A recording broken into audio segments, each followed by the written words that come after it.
है कि बाबर का हिंदुस्तान आना जीत नहीं, मजबूरी थी। एक ऐसी मजबूरी जिसने ना सिर्फ एक बादशाह पैदा किया बल्कि 700 साल की हिस्ट्री का रुख बदल दिया।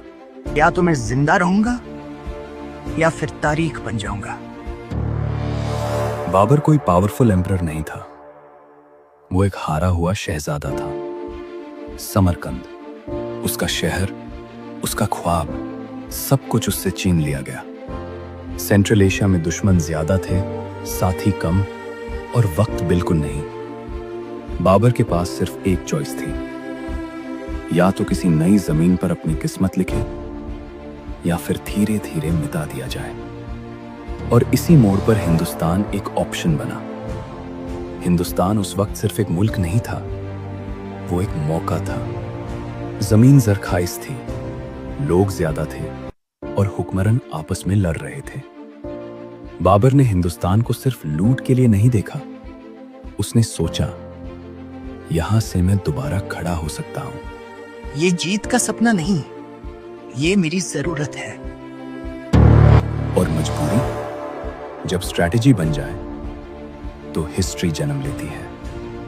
1526 पानीपत का मैदान। बाबर की फौज कम थी लेकिन उसकी सोच नहीं थी। हिंदुस्तान ने पहली बार देखा डिसिप्लिन, प्रॉपर फॉर्मेशन और गन्स। हम ज्यादा नहीं थे लेकिन हम तैयार थे। ये सिर्फ जंग नहीं थी, ये पुरानी दुनिया और नई सोच का टकराव था। पानीपत में सिर्फ एक सुल्तान नहीं गिरा, एक पूरा सिस्टम गिर गया। बाबर जीत गया, लेकिन जीत का मतलब सिर्फ तख्त नहीं होता। असल इम्तिहान होता है जीत के बाद का वक्त। तलवार से जीत लिया, अब दिमाग से बचाना होगा। बाबर के बाद जो आया वो इत्तेफाक नहीं था। अकबर ने समझा कि हिंदुस्तान को सिर्फ रूल नहीं समझना पड़ता है, मजहब, जुबान, रिवायत।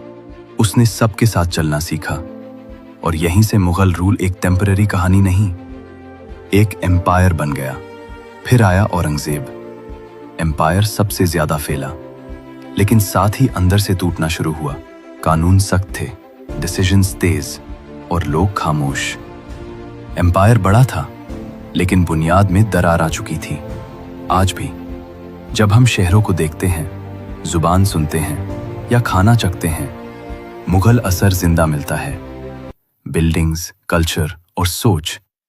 पसंद हो या न हो, हिंदुस्तान की पहचान इस दौर के बगैर अधूरी है। तो जवाब बिल्कुल साफ है, बाबर का हिंदुस्तान आना ना एक्सीडेंट था, ना सिर्फ जीत की भूख, वो एक हारे हुए आदमी का सबसे सोचा समझा फैसला था। और कभी कभी ऐसी ही मजबूरियां तारीख लिख देती हैं। हर हार अंत नहीं होती।